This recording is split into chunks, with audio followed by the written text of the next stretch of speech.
What's going on, everybody, ladies and gentlemen? Welcome to Let the Madness Begin, LTMB Live. My name is Will Gaillard. And I'm Mike White.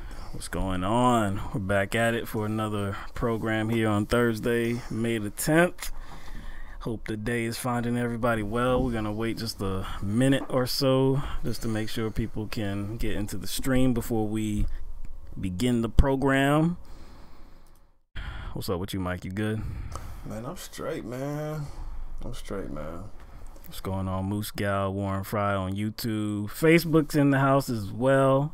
We had missed a day on Facebook. Yeah, I was about to say, like, this is a little, it's a different environment than it was last live show. Yeah, we couldn't get the stream up and loaded on Facebook last time, so it was just a YouTube show. So but it's working right now. So welcome to LTMB Live, everybody. Thankful that you're here. All right, boom, boom, boom. Do we sound okay? Is the video working properly? Is everything all right?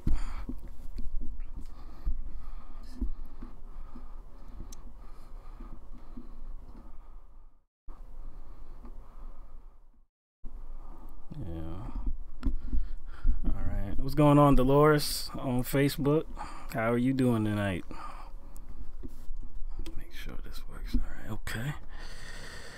Let's see.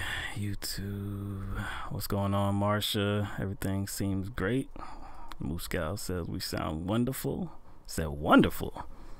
Not just good. Oh, that's wonderful. That's some extra shit right there. there. That's extra right there. Glad that's we fine. sound I'm fine wonderful. with that extra, but yeah, you know what I'm saying? It's funny. Glad you used the adjective, you know. Got some people on Facebook, which is surprising. Got Cynthia. See, Cynthia's always. See, I think that's Cynthia that always has something to say about the Red Sox. You see, now I don't know if you seen. Oh, true that. I don't know if you saw the game last night. See how she said that, right? She said, "Hi, guys," and Will go Red Sox. Yeah, so she's just trying to get at you, dude. That was right to me. That was definitely a backhanded greeting. Yeah, but see, I got ammunition though. Because last night the Yankees prevailed. What was it? Was it 9-6? I think it was 9-6 last night. Yeah, Judge came through with a big home run late in the game after it was after we took the lead back 7-6. So yeah. No go. I think we're at the top of the division standings now. Yeah, I think we are. Yeah, we sure are on top of the division standings. Best team. Are we the best team in baseball now? I think we're the best team in baseball too. I think so. Not the Red Sox. Moose Scout talking about go Cubs. I ain't got nothing bad to say about the Cubs. But they won a couple years ago, you know what I'm saying? Still basking in that.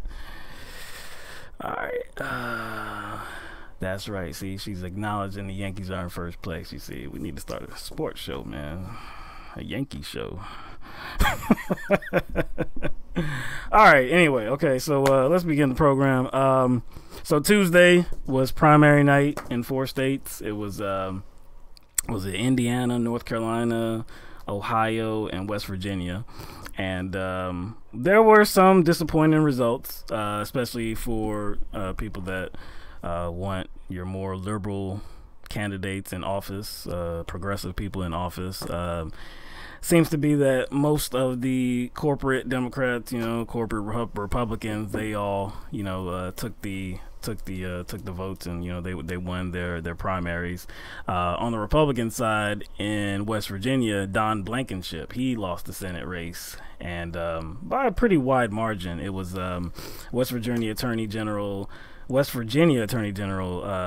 Patrick Morrissey that actually won, and I think he eclipsed him by at least like 15 percentage points.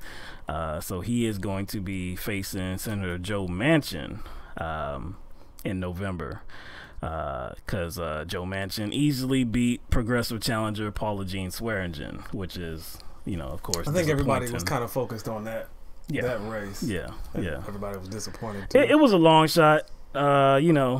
she was. I mean, she gained traction, but of course not enough. Like I said, Manchin easily beat her. The way I look at that race now, too, in November, it's like, does it matter who actually wins that race? Whether it's Manchin or the Republicans? Because Manchin is a Republican. Oh, we'll get to him later. Yeah, I know. We're gonna get to him. But the dude is a Republican. I fail to see really how does it matter? How does it matter if he wins or loses? Is it as far as like the Democratic Party? It doesn't matter. Nah, because he votes with the Republicans a lot of the time. I don't see it mattering too much, at least. In Ohio, the former director of the CFPB, the Consumer Financial Protection Bureau, he easily won the Democratic primary for governor over progressive challenger Dennis Kucinich. And again, that was disappointing news as well to many people that were following that. They wanted Kucinich to get back in Congress. But another corporate Dem. So Cordray, he resigned late last year from the CFPB, and we had covered that. And everybody knew that this was his intention to run for governor. So we'll see. That seat is soon to be open, so it's going to be between him and the Republican that won. I forgot his name, Mike something, I believe it is. But we'll see. But again, it's just we talk about progressive politics a lot, and we talk about wanted to see more progressive politicians in office, and it rarely happens. It does happen on some lower levels. You got a piece here, you got a piece there, sometimes across the country, but this is just the reality right now. It's disappointing.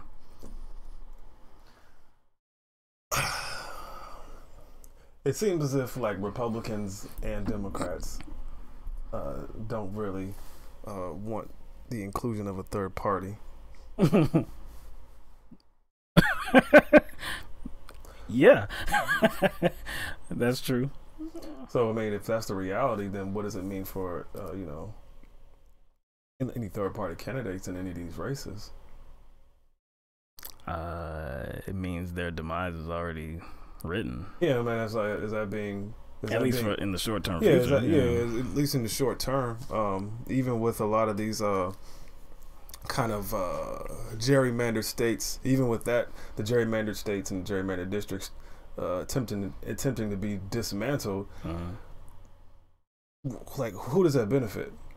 Like, yes, it may benefit the Democratic Party in a lot of these cases, but is it going to provide any more ground or any more of a platform for like third party or more progressive Democrats? I'm glad like these states are being, the playing field is being balanced, and not necessarily in favor of Democrats, but just in favor of a balanced playing field. But it's almost like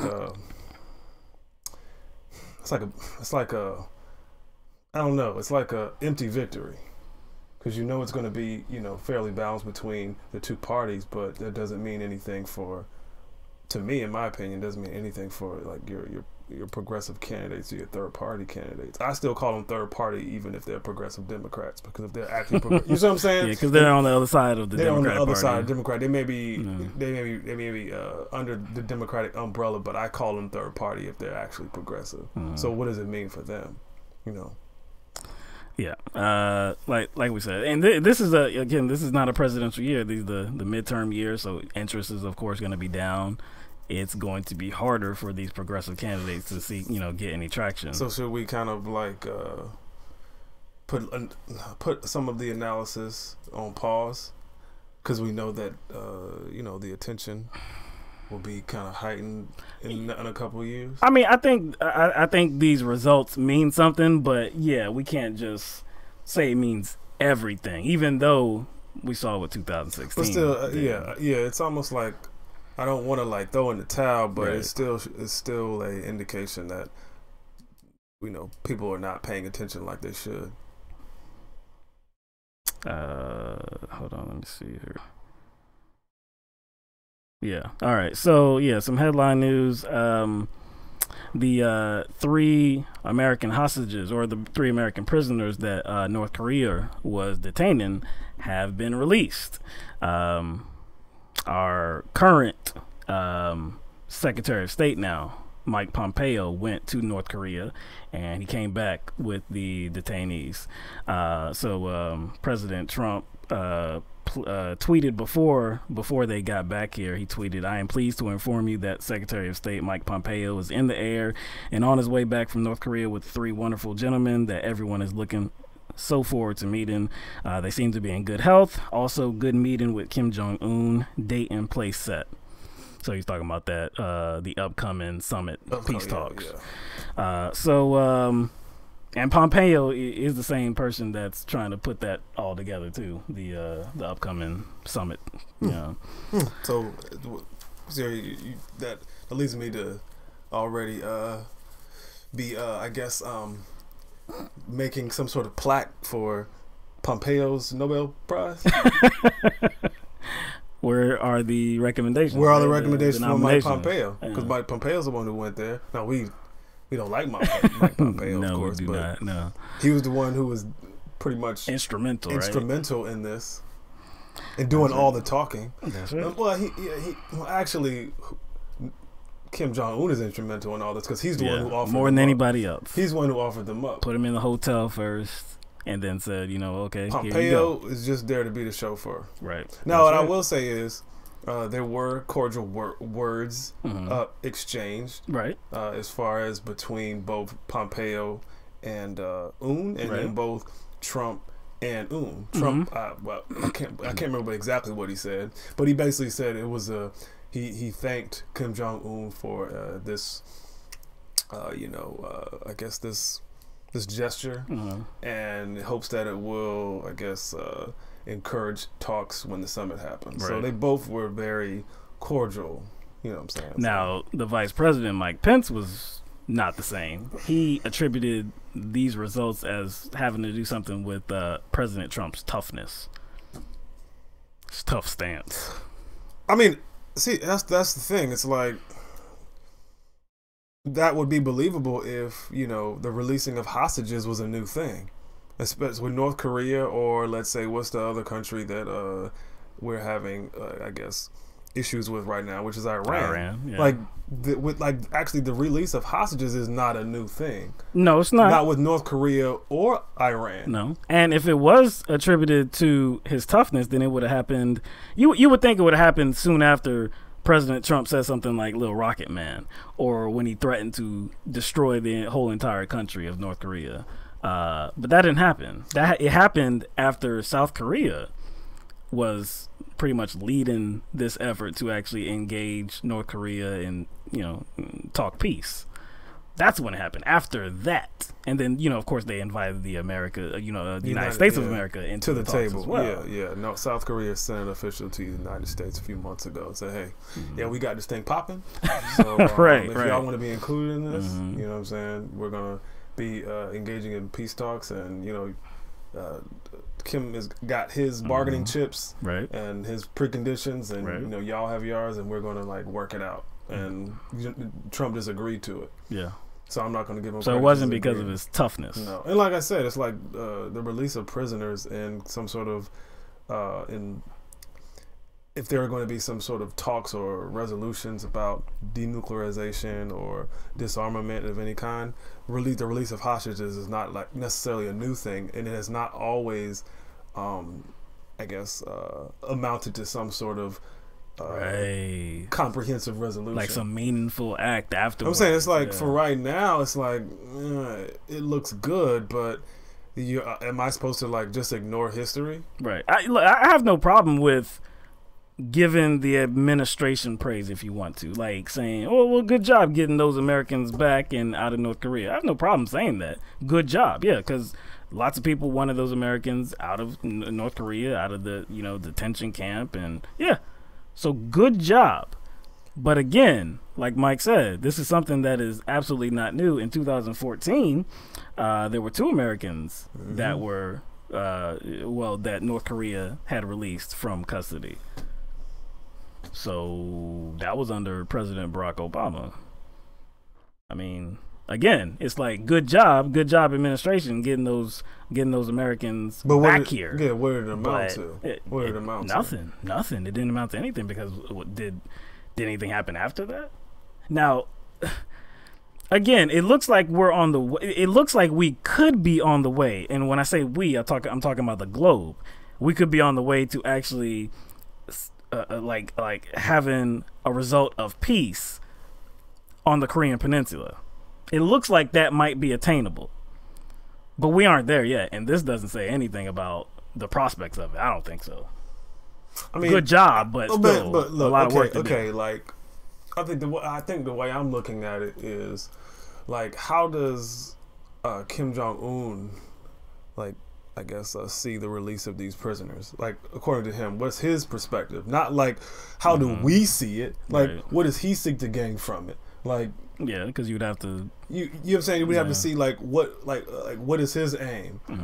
Because like what is a lot of people's like main issue with him is that he has human rights issues, and him releasing these prisoners, maybe him trying to like get that monkey off of his back a little bit, or like squash some of the criticism, or quiet the notions that he has human rights issues.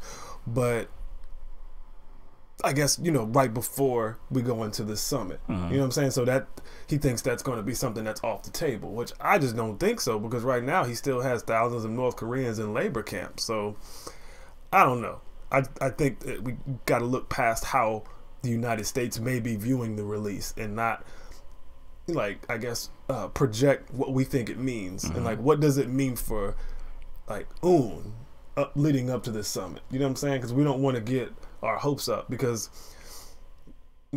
Kim Jong-un still sees us as some sort of threat. Yeah, of course he does. Of course.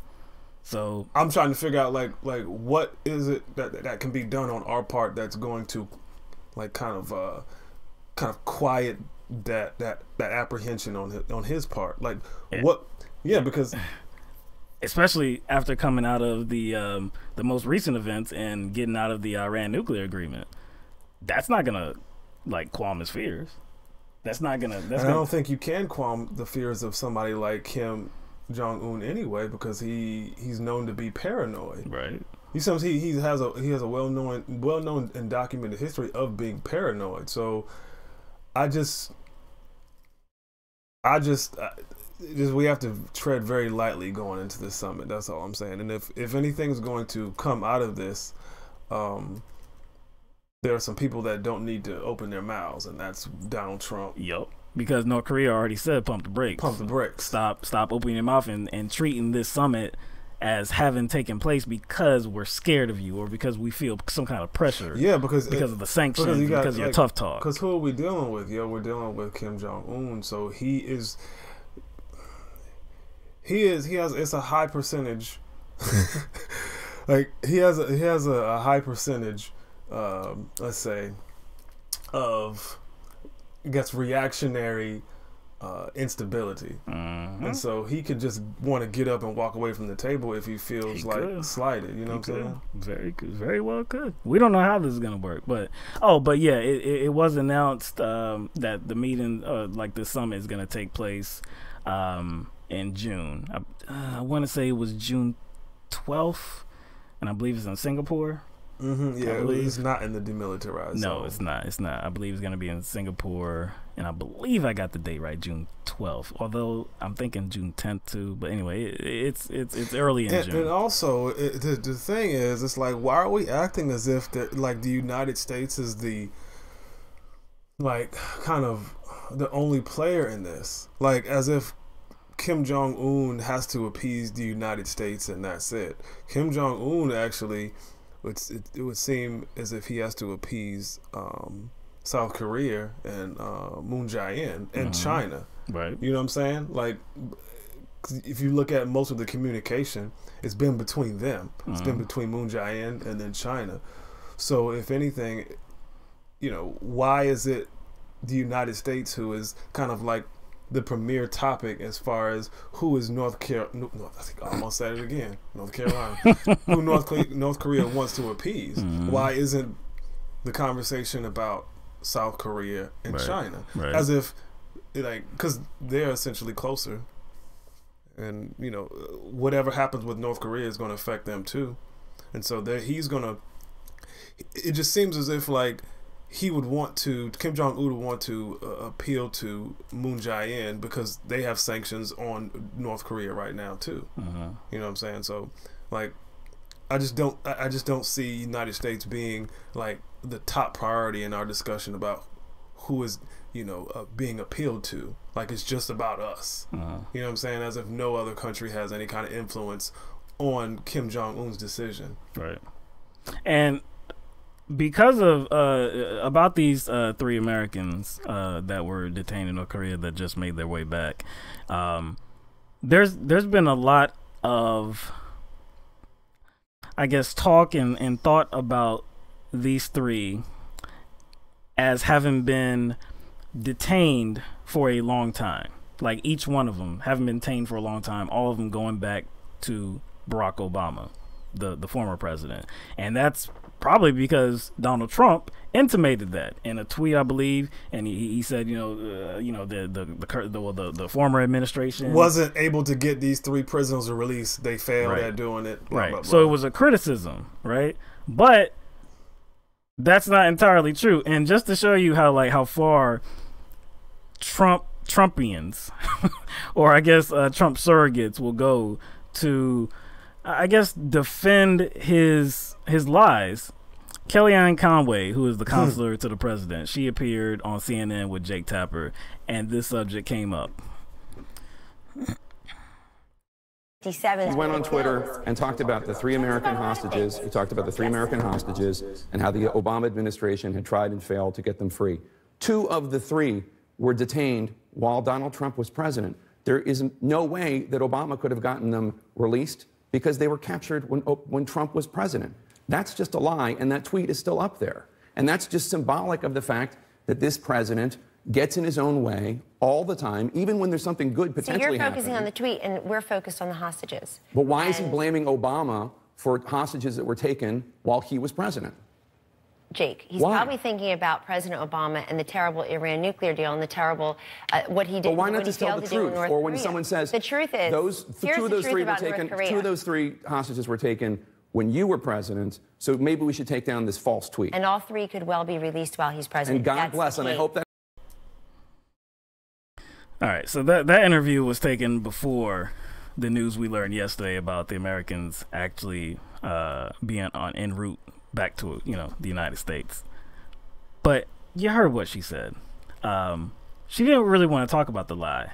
She said that we're focused on the tweet. I mean, well, like Jake Tapper, you're focused on the tweet. We're focused on these Americans. But that's not the issue. The issue is that President Trump tried to sell to the American people that Obama couldn't get these 3 Americans released when 2 of them were captured while Donald Trump was president. So why would you suggest that to the American people? Why would you try to convey that to the American people that it's the past president's fault?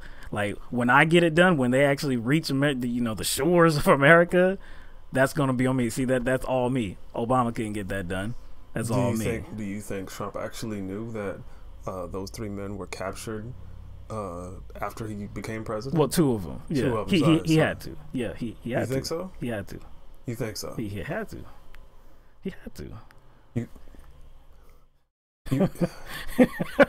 We're talking about Trump here, man.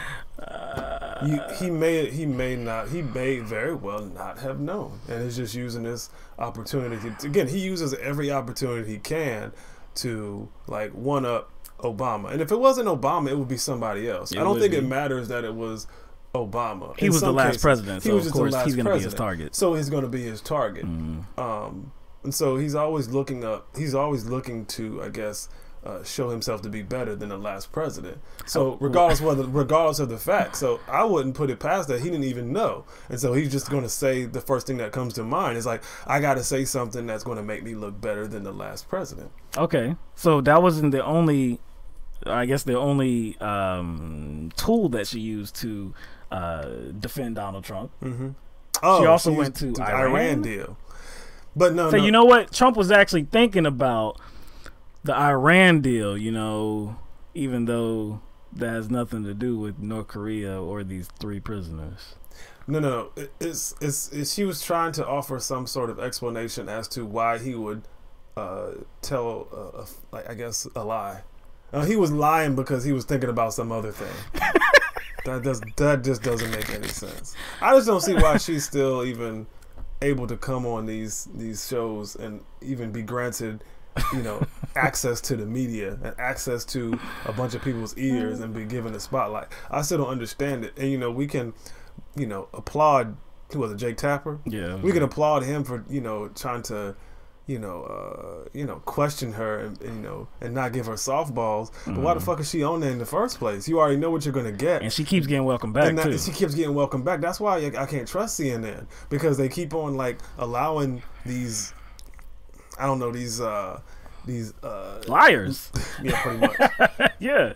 So I'm saying, and it's just, to me, it's just for ratings. It's not to get anywhere. No, because you know what they're going to come on your station to do. They're going to come on to lie. They're going to come on to defend Donald Trump. So they're going to know that Donald Trump sold a lie to the American people, and they're going to try to, like, okay, they're going to bring how somebody, do I not admit that? They're they're going to bring somebody in that they already know has a predisposition to deflect to something else. So CNN is, to me, not, I mean, they've never been the good guys, but this isn't hard-hitting journalism. To me, this is not hard-hitting, because you already know what the consequences are going to be if you bring Kellyanne Conway on. So it just seems like some sort of, like, I don't know, empty, like, process. This is an empty journalistic process. Actually, if anybody goes on to like rawstory.com, it's I promise it must be at least every 2 or 3 days you see a clip of Kellyanne Conway like saying something stupid,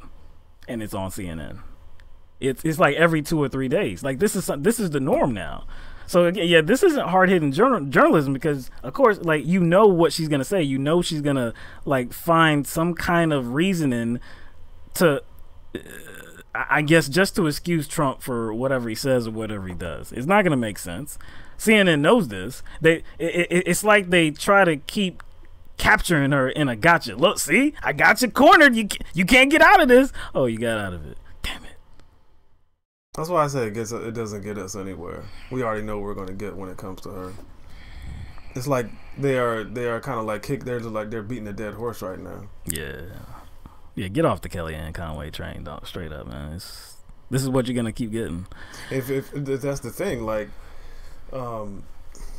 if you constantly have to exaggerate like what Trump does, then to me you're saying that what he doesn't hold value. If it held value, it would stand on its own. You don't have to lie about it. You don't have to misrepresent what somebody else did, or you don't blame somebody else and then claim that you are the superhero.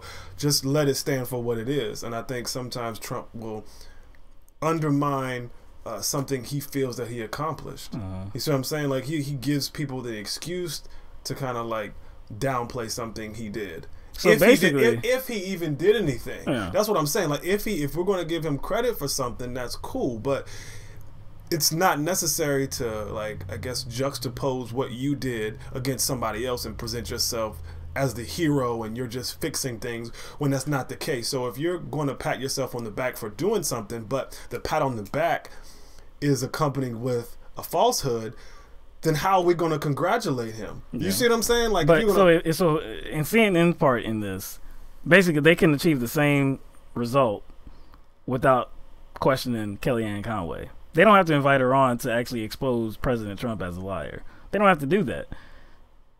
But you take up, like, what, I don't know, she was on there for like 7, 8, 9 minutes or something like that, just completely just using circular logic and just faulty reasoning and just excusing things away. Just like, if you want to invite somebody on, like, at least be like diverse about it. Like, invite different people on, like different surrogates to lie to people. Don't invite the same person over and over again, because we already know what she's gonna do. Yeah, don't invite Kellyanne Conway. Don't invite, I don't know, people like Sebastian Gorka. No. Or what's that dude, Stephen Miller. Or, don't invite any of those people on. Because all you're just trying to do is just trying to create this kind of WWE type of environment. So anyway, since we're on the subject of lies, President Trump yesterday, very early in the morning, tweeted this.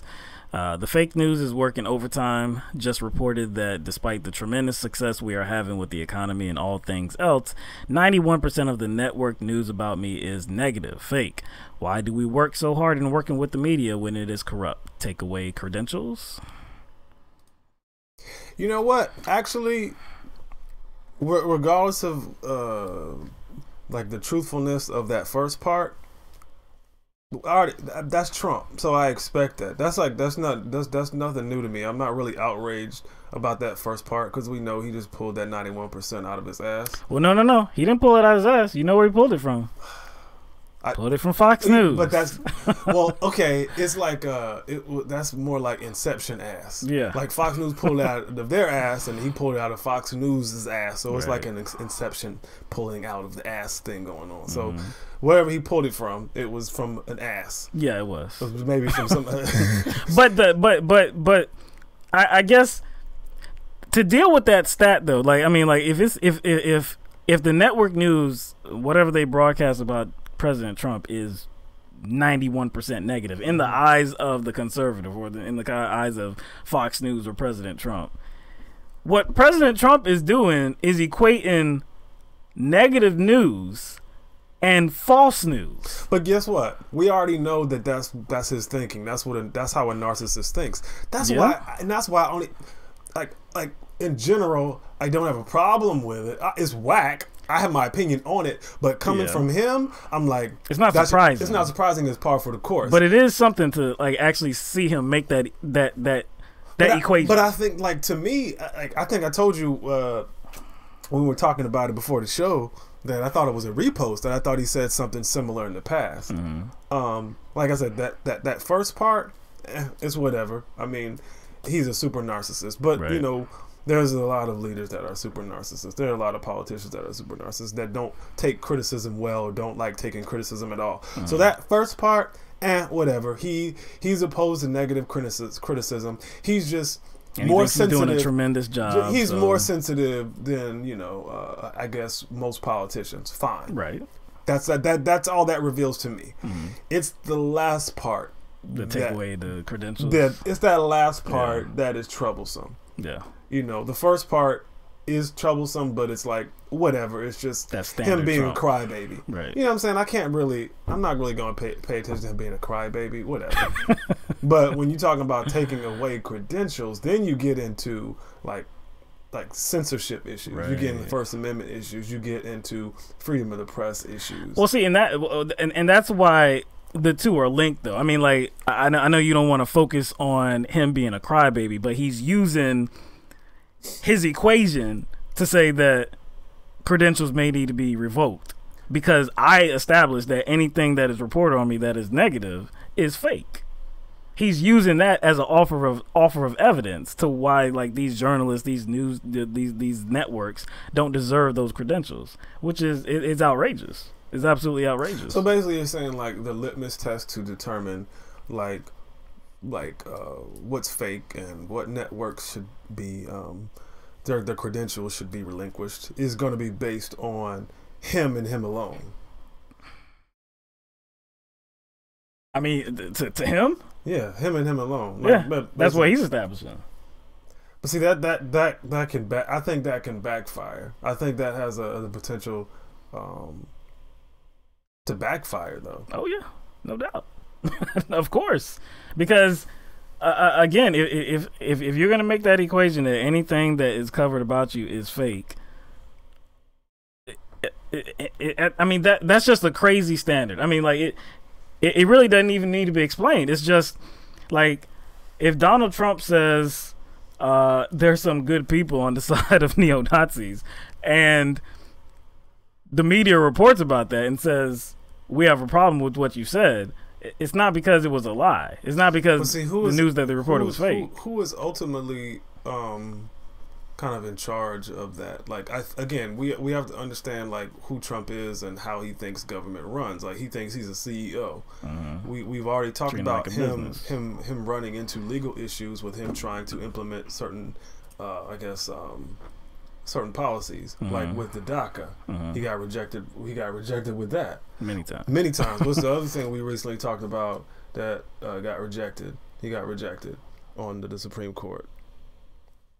What was the other thing? Well, there was the transgender ban. The transgender ban, right? Yeah. So, and even the Muslim ban. The Muslim ban as well. That's right. So again, you know, if he actually understood the Constitution, understood the law, he wouldn't even have approached it like that, because he has to actually present. His administration has to present actually legitimate reasons as to them going forth with certain policies. Basically, due process. Right. So that's why, even though it's problematic, that last part of that tweet, I just don't see the FCC like actually taking it seriously, because that's ultimately who is going to be in charge of the credentials is the FCC, or relinquishing credentials. I just don't think that's gonna happen. You know what I'm saying? Trump says things. Trump says things. Again, it's no different than how he is dealing with like Kim Jong-un. He's just pumping his chest out. That's what I think that is. That last part was just like a scare tactic. Right, He's not gonna like controversial. It was provocative. It's a scare tactic because it was mean. It was meant to like cause a shock. And I think it's like I said, I think it's I didn't even go try to find the other tweet that I thought was the same as this one, but it makes sense that he would do that now. Because you know Mueller is circling the wagons even more now, so the investigation is closing in on him. So it would make sense that he would say that too right now. Yeah, look, like I said, man, Trump says things, man. That's what I said. I think he's just poking his chest out. Sometimes there's some things that we got, we have to focus on and actually have a certain level of fear about. And there are some legitimate things. Yeah, I don't think this is like too serious. Yeah, of all the things he says, some things we can just be like, yeah, he's dumb. I don't think that's going to happen. It doesn't mean it's not outrageous. Yeah, but we can be like, okay, like let's push that to the side. We don't think there's any threat of that. Right. And I think this is one of those things. There's certain things we do need to focus on, because it does kind of what his rhetoric may buttress a particular policy approach, but I don't think is a threat for that with that tweet. Yeah, with that last part at least. All right, so with that, we are going to move this to just YouTube, so that means Facebook. This is the end of this part of the stream. We have the link in the description for you to click it. You'll be taken to the rest of the program. We have a lot more to talk about, including Bloody Gina's confirmation hearing before the Senate Intelligence Committee. We have Sleeping While Black. We have to talk about that. Hashtag Sleeping While Black. As well as some other incidents as well. Talk about California and what they're doing on the solar initiative. So we have a lot more to talk about. We hope that you join us, and we'll see you over there. Okay. Here we go. All right, there we go. All right.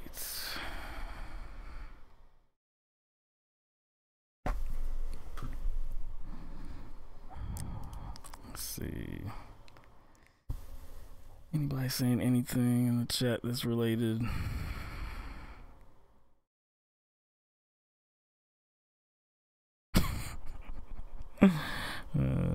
At least if Trump tweets, he should learn how to use capitalization correctly. He's not gonna do that. Actually, no. I don't think Trump needs to stop tweeting. I personally don't care. Everybody says, "Oh, take his Twitter away." Nah, keep it up. Just keep it. Yeah, keep it up. Like it's not bothering me, because it's a microscope into the mind of this man. Exactly, because again, we wouldn't be able to peer into kind of the mind of Trump without Twitter. So even though there are things he has done that technically would have gotten other users suspended, I think that he may. It's like a double-edged sword, but Trump doesn't see the other edge of that sword, because he wants to use Twitter as his kind of political platform. You know what I'm saying? Like and again, to somebody like Trump, he's like a kid in a candy store, because he has the ear of millions and millions of people with millions of followers. So it's like it provides him with like this instant like recognition.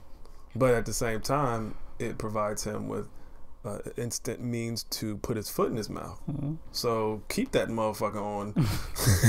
True. Keep that joker on. I say this, you know, keep him on. If keep people, him on blast. If people have a problem, if people have a problem with Donald Trump on. and you know how he tweets, what he tweets about, just send him a short little message. Say it just a couple words. Be best.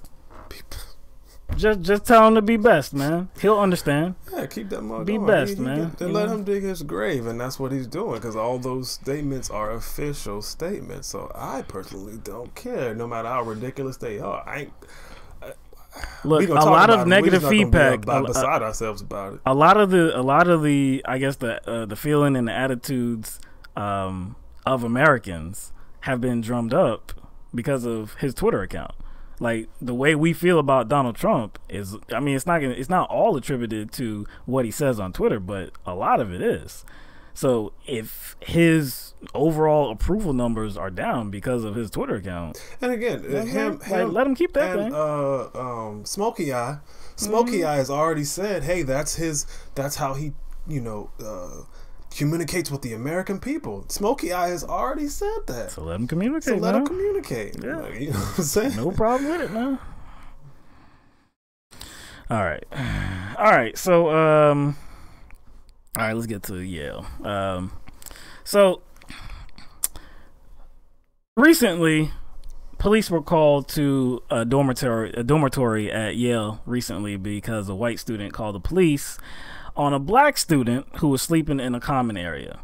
Yoladi Soyambola. Yoladi.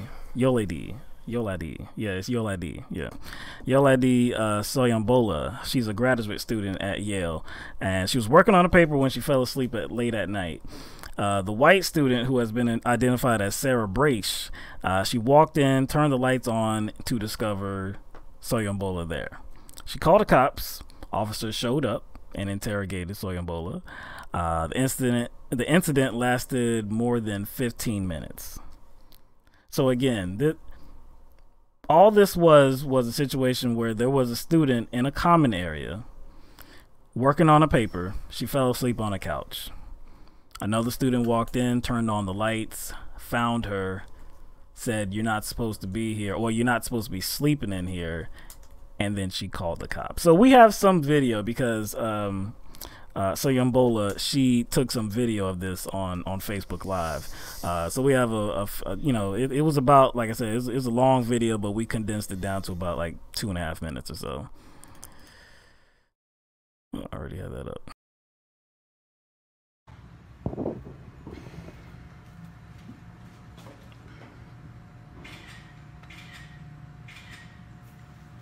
I have every right to call the police. You cannot sleep in that room. Continue. Get my good side. This is my good side. You got your ID on you? Yeah, I do. All right, can we see that? Why? Because we got a police call for you. And we need to make sure that you belong here. Okay, let me open my apartment for you so that you can see that I belong here. I don't think there's a need for you to be here. I think you probably need to commit her to an institution. That's the only use you have for being here. Once we verify that you're a resident here, then we'll be on our way. Okay, great. What's your paper for that you're writing? I don't want to talk about it. I deserve to be here. I pay tuition like everybody else. I'm not going to justify my existence here. It's not even a conversation. 4 cops, you guys. Were you studying up there? Yeah. Okay, so that's all your stuff up there? Yeah. The first name is the OLO. Correct? Your first name is... Oh, yes. Yes. How you doing, sir? How you doing? What's your name? Olade. I'm sorry, you a Yale student? Of course I'm a Yale student. How else would I get in here? You're a Yale student. I'm just asking. Okay, well, you have 3 other cops here. Well, this is protocol. And I'm the supervisor, so it's going to be okay. I know it's going to be okay. I know I'm not in trouble. My ancestors built this university. I know I'm not in trouble. I don't know anything about that. Okay, I do know this, well, that we I'm not going to be all harassed because This isn't harassment, man. that's exactly what it is. I'm writing a paper. I have a paper due 2 days ago. Telephone call. So we're not.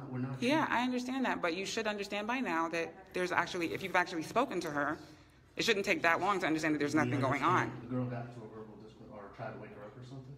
She came and turned the lights on. I was sleeping on the couch. Okay. And said, you're not supposed to be here. Why are you sleeping here? She thinks that it's part of her apartment. Is there a common room on this floor or no? No, there So isn't. that's why you had to go up there. Doesn't matter why. I chose to go up there because I'm a free citizen to do what the hell I want in this building that I pay Well, for. this is private property, and we are police officers here, so we are allowed to do our job. So continue doing your job. No, we determine who's allowed to be here and who's not allowed to be here, regardless of whether you feel that you're allowed to be here or not, okay? Continue. I mean, that's just bottom line. Continue. I hope that makes you feel powerful. It's not about feeling powerful. Okay. It's about, we're going to get down to the bottom. So again, that whole incident lasted more than 15 minutes, and the whole reason was because when the cops showed up, they said it was protocol. They had to determine if Soyombola was supposed to be there. So they had to verify that she lived there. They had to verify that she was a student at Yale, and so the cops were on the phone with the university. I think with the university trying to figure that out, and there was a problem because her ID actually had like a nickname on it and not her official name. Probably so there because was what's her origin? It's like I forgot where I forgot her origin, but yeah, she has a very what you would say complicated name to pronounce. That's probably why they put that on her ID. Her nickname on her ID. And then so like they were just trying to verify that. And then at the end I guess they finally did and were like, hey, you can leave now. But again, the whole incident stemmed from this white student, Sarah Braish, and you heard her in the video. She said to her, I have every right to call the police. You're not supposed to sleep in that room. Okay. And also she was like taking her picture. She was taking multiple pictures. That was weird. Just looking in the eyes of that person and the way she was taking pictures and the way she was talking, like she just seemed very weird. I don't know. It's just something to the vibes I got just from the video and just how her tone and how she was talking. She seemed weird. I can't even explain it. Like on the front end of this, okay. Like let's say that there is a rule. Let's say there is a rule that you can't sleep in that room, which I highly suspect that there's not a room. There's a couch in this room. It's a common area. It maybe there's some word like, hey, don't take up the area by sleeping. We don't want people just like lounging out here sleeping and stuff like that. But yeah, I'm pretty sure you're not allowed to camp out like through the night. Exactly. You're not allowed to I guess intentionally go in there and plan with a pillow and sleep. Some sheets. I'm just sleeping in the common area tonight because I don't feel like sleeping in my room. I think that's probably the spirit of the law. Yeah, but I think more than just this one incident, I think there have probably been students in a common area that have fallen asleep while working on a paper, while studying for an exam, whatever the case, right? What time of year is it, Will? It's just May, the end of coming close to the end of semesters, right? It's exam time. Yeah. So you're probably going to have instances where people are in common areas studying, because a lot of students don't like to be in their room. They either like to be in a common area or the lobby. I see that all the time. They're in the lobby of whatever building they're staying in, or they're in the library. A lot of students don't like to be in their room because they don't feel it's like a conducive environment to study. But even if like they're in the commons area, again, this is the end of the year. A lot of people want to study, and so guess what? You might have students nod off. That's a possibility. Yeah, but let's just allow that. Okay, it is actually hard and fast rule. Like it's stapled onto the wall. Like it's posted right on the wall. No sleeping in here. Let's say that's an actual rule. Okay. When this student, Sarah Braish, comes into the room and she catches another student daring to sleep in this room, is this a police matter? Is this a matter where you say, oh, you know what? How dare this student sleep in a student facility? Oh my gosh, I gotta call the police. Is this a police matter, or is this a matter that would be for the university? Something for that dormitory or something like that? But if you think about it, like when people have the inclination to call the police, it's usually because they feel that they or somebody else is in danger. Yes. You see what I'm saying? Yes. So we understand, like, if people legitimately feel like they're in danger, or if either they're in danger, and I guess it's an extension of that, but they feel like somebody is someplace that they should not be. Not be. That's not what she said. She said, basically, this is because you were sleeping in a room that you're not supposed to be sleeping in. I have a right to call you because you were sleeping. Call the police because you're sleeping. She did not say, hey, I thought you were here and you weren't supposed to be here. That wasn't the reason. She specifically said, hey, you were sleeping, so I called the cops. Like, what kind of person thinks that to be the first option when they walk into a room? Even if that is a policy, if that's a rule, what kind of person, you know, thinks that's like the kind of the, I guess their first their first strategy to rectifying this whole situation. Exactly. I have to call the long arm of the law to say that I don't like that you were sleeping. Did she try to wake campus. her up? Did she try to wake her up? She turned the lights on. And I guess right after that, she said, you're not supposed to be sleeping in here. I'm going to call the cops. And she actually did. So, I like how Sonia Bola, played the whole thing out. She recorded the events. She was very calm.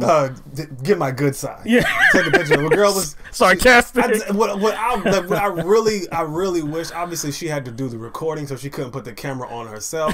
I really wish you would have captured I was that, right? able to we were able to capture her facial expressions. You can kind of assume, because I've seen pictures of her. Right. You can only assume or speculate like how she was being I guess as far as her physical expression, her body language. You can only imagine based on what she was saying. And so I was laughing. I was like, this girl is crazy. Yeah. She was like, get my good side. Get my good but side. But that was because she realized how absurd this whole situation was. And I think that's why, when you're looking at I guess the police and how they came, you can say, well, they were being pretty calm. They were called, so they felt the need to have to rectify the situation to verify whether she stayed there. You can say whatever you want to say, but if you look at it from her point of view, it's like the whole thing is based on something ridiculous. So anything, regardless of how it presents itself as I guess law enforcement investigation, anything that comes after that is still going to be seen as ridiculous because and harassment. It's going to, because it's based on something ridiculous. So people can say what they want about, well, they were just doing their job and they, it wasn't harassment. They were just asking their question, trying to verify this or that. But what is it based on? Yeah. You can't just you just can't eliminate that fact from the entire situation. If you think about it from her perspective, she was doing work. She fell asleep. She's exactly where she is supposed to be. She's in a dorm where she lives. She's just doing some schoolwork. And then all of a sudden she's in this situation confronted by multiple police officers that's asking her, are you supposed to be here? Let me show you, I have to show you my ID and this and that. So for her, this is a tremendous waste of time. And this is just there's no reason, if you can just call the police on somebody when there's no threat there's nothing to even suggest that somebody is not where they're supposed to be. It's just that there's this one white student that believes that you shouldn't be sleeping in this room. So I'm going to make your night a living hell. I'm going to make your night a living hell. And I think, when we're talking about, police officers showing up on the scene, we're acting as if in all cases they are obligated, and that's kind of how they act as well. And that is not true. They are not always obligated to come to a scene. I actually have a friend who works dispatch at a police department, and this joker has so many stories. Every time I see this joker, he always talks about how people call for this and that. Like when remember when that little boy got eaten at by was it a crocodile or alligator at Disney World? Remember that? He got too close to a pond. Right. And it was he was 2 or 3 years old. Got snatched. Yo, that same week they got hundreds of calls because there's a lot of lakes and a lot of little man-made lakes and a lot of little ponds in the area where that police department is, and there's a lot of residential neighborhoods surrounding those ponds and lakes. They had people calling the police, tell them to come out there and you got to check this pond and check this little lake for alligators and crocodiles or whatever ate the kid. Because they were afraid. I got pets, I got kids. We're afraid that can you come check? Did they come check? No, they did not. They did not come check. And have you ever heard a 911 call and the dispatcher asks questions. Right. They were like, if they don't know exactly where the residence is, you hear them say, hey, can you walk to the porch or walk to the street, see what street it is? Or it's like, is the person breathing? Do they have a pulse? Right. Can you do this? So they're asking questions about the scenario so they can get like a threat assessment. But see, that would be interesting to find out, though, exactly what that dispatch call was like. And see, what did she actually tell the officer? And then that's kind of where, like, the story that the whole needs to be filled. Because if she called and said, hey, there's somebody sleeping in a commons area, and the dispatcher was like, hey, we will get an officer on that right away. Right, yeah. That'd be like, that's overreach right there. That's tremendous like, overreach. Really? Because like I said,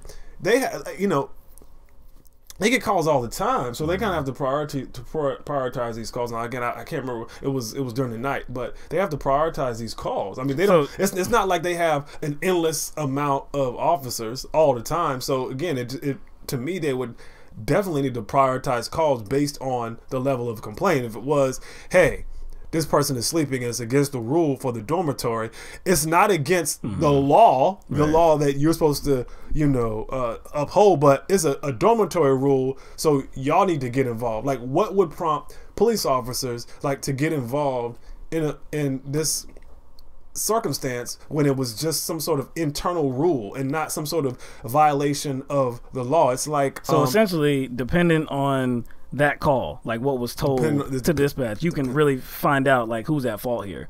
Because if it was that Sarah Brace actually just told him, hey, I found somebody, it's against the rule to be sleeping in this area, but she is, and they actually came out there and they still had to determine like, okay, who are you? You deserve, are you supposed to be here? Let me see your lights. Let me see your ID. Show me that your key, open this door. It seems to be way, way, way too much. But if she actually did say, yeah, I found somebody that's not supposed to be here in this room, you need to come and get her. Okay, then there was a valid reason for the police officers to show up there. Either way, somebody needs some punishment. Either way, there has to be some accountability here. Now, the Graduate School of Arts and Sciences Dean Lynn Cooley, she sent an email to all the PhD and master's students in the graduate school, and this was on Tuesday evening. It read, quote, incidents like that of last night remind us of the continued work needed to make Yale a truly inclusive place. I am committed to redoubling our efforts to build a supportive community in which all graduate students are empowered in their intellectual pursuits and professional goals within a welcoming environment. An essential part of that effort must be a commitment to mutual respect and an open dialogue. And there's not a lot of black Yale students. Probably not a lot of black Yale graduate students. So probably not. So that email though is empty to me though. That email is empty to me because it's not really rectifying anything. It's not establishing really what Sarah Brace did was very wrong even. And that's something that Sonia Bulla said. She said she was disappointed by Cooley's response to the situation. There's something else that kind of jumped out at me that she said as the black officer, the supervisor, I'm the supervisor, of course, they wanted that to have that engagement. Hey, here's our black supervisor. Right. Let's calm this young lady down. Well, actually, she was calm the whole time. I think what people need to look at is that statement she made when she says, I shouldn't have to justify my existence. And I think that's a part of it that maybe there's some people don't understand, is that, regardless of whether people think this was a legitimate call and they were doing their job, like, how does it feel to have to justify your existence? Like, it's aggravating. It's aggravating. And it kind of causes a person to have these notions of being devalued as a person. It reinforces the idea that black Americans are not the same as white Americans here. So it's like you're not looking at, oh, these police officers are just here to do their job. I'm not going to feel a certain type of way about that. Hey, I'll gladly justify my existence. Hey, I know I'm being treated like shit, but hey, I'm going to be jolly. No, right. She was just like, nah, this is bullshit. So I think when that one phrase, that justify my existence, that kind of like solidifies the whole situation for me, at least, because right in that moment she was feeling like, regardless of whether y'all were doing your job or not, this whole situation surrounds me feeling like I didn't belong here, or giving me this impression that I didn't belong, even though I know I belong. And to me, like, whatever I guess evidence that officers need to determine whether she belongs or not is not, like, whatever they want as evidence is not necessarily the evidence they need. You know what I'm saying? If somebody is let's say, like, thinks I'm not supposed to be in the neighborhood and I'm walking, right, we got a call. I'm pretty sure that's happened before. Actually, that has happened many times. Like, you walking in the neighborhood, some neighbor calls and says, hey, there's a guy I never met, even though I never met most of my neighbors. This guy, he's suspicious to me for some reason, whatever. And cop pulls up to him as he's walking, and the cop is like, hey, you have any ID on you to show you that you live here, because some random person called? I would be like, nah.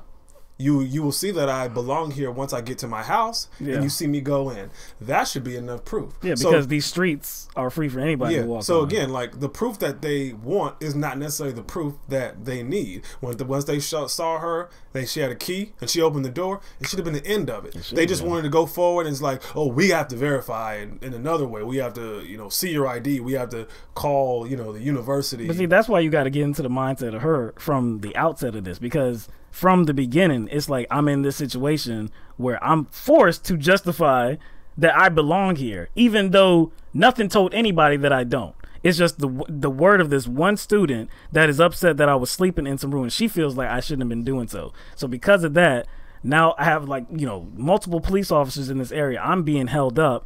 And I understand, like, if you saw, like, the whole video, the police officers were trying to be cordial. They were trying to, one officer, I think we saw that, showed that on the video, was trying to ask her, like, what she's writing her paper on. She was having none of that because she didn't want to talk about anything. This whole thing was a nuisance to her. I'm not, she feels like, I'm not going to entertain any line of question right here. Let me go. Okay, there's no reason for me to be here. Because there was no reason for you to even come to the dormitory. No matter what the question is, it's actually, it's not actually them being cordial to me. They're trying to provide a mask of being cordial, I guess, in lieu of them delaying, like, just her being who she is, being a human being, just going about her business. So, like, I'm not saying that they knew that they had to go through the motions, because I think sometimes there are some officers, just to kind of like be devil's advocate,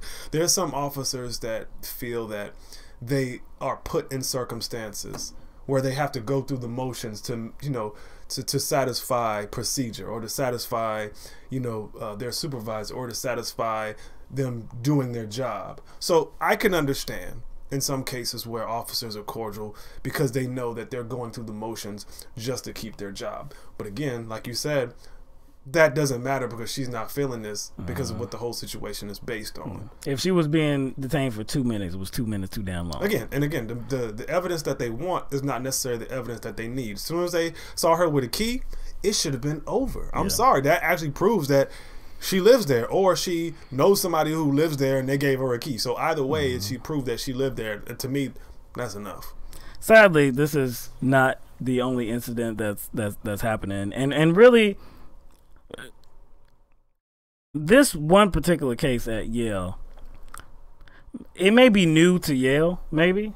Now there was another incident that she was talking about on the video too, involving a friend, which the same student, Sarah Brace, she called the cops on him because he was a Yale student, but he was in that dormitory. They were meeting for something, and he was in the halls. She didn't recognize him. She felt uncomfortable. She called the cops.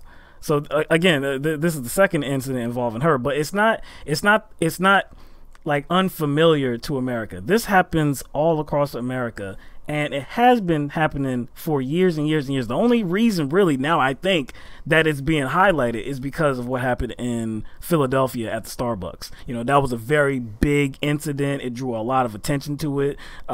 We saw an incident at LA Fitness involving two males. It was a black male that he was being asked to rescan in time and time again. Ultimately, his his membership got terminated. The cops were there. He got forced to leave. Ultimately, those employees were fired. Though, so yeah, that's because good. because he brought a guest. Yeah, but again, in his contract it says they are allowed to bring a guest. Yeah, I guess for some reason they had a personal problem, and so what happens is they color problem. Well, yeah, that's what I'm saying, which is a personal problem, and they conflated like how they felt, and they used how they felt and projected that onto some sort of like I guess authority they had as an employee. Like he made some official mistake or something like that. So they had a problem, a personal problem, color problem, like I said, and they projected that problem, and they kind of steered it in a way that I guess they steered it. They used it. I guess to act in some kind of authority towards that person. I have authority over you. Get the hell out of here. Yeah, get out of here. Since I'm an employee here, I can use that authority to kind of like I guess treat you in a way that reflects how I personally feel about you. Recently in California, at an Airbnb, there were 3 black females. The cops got called on them. They checked in. It was the next day. They were checking out. Well, not checking. They were just leaving. They were putting suitcases into the car. A neighbor called the police. There bags and suitcases. A neighbor called the police and said they were robbing the house. And the whole thing took like 45 minutes too. There was a helicopter. There was a helicopter that they were being told that a helicopter was tracking their movements. It was just like how far did they go? A helicopter tracking their movements. How far did they go? They actually didn't even get down the road. No, they were still putting their stuff in the car, I believe. It's just, and then because you know how people are. They just rob houses in broad daylight, right? And put stuff in the suitcases, and then put them in the car in broad daylight. Because usually when people like rob houses, like they're probably taking TVs, computers, couches, maybe microwaves, electronics. Yeah, maybe. See, they could have been taking like they could have been taking like jewelry. They could have been, but put them in suitcases. In suitcases? I know. You see suitcases, and you're like, maybe the neighbor was like, "You're not gonna fool me. You're not gonna fool me. I see y'all. You ain't got clothes in there." Also recently at a Nordstrom rack, they issued an apology to 3 black teenagers because they were stopped outside by police officers. These 3 black teenagers were inside the store shopping. They were shopping for prom, looking around, noticed they were being watched. Right?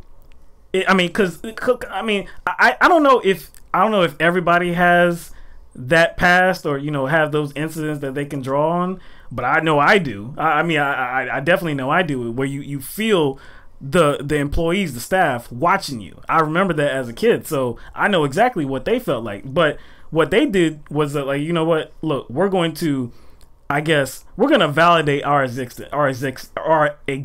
We're going to say that we can shop here just like everybody else. So they actually bought something. They actually took their money and bought something at the store. Now, that's something I wouldn't have done. I totally can relate to them, and I understand like what they feel they were going through. Mm-hmm. But I honestly wouldn't have done that, and I think that maybe I'm not giving them. Because they were trying to prove to them that they were worthy of shopping. And first of all, you shouldn't have to do that. Like, exactly. Like, that's why. Like, why give them your money? Why give them your money? And like again, you're trying to prove to them that like you have some sort of value. So I can buy this stuff too. And I'm like, I don't like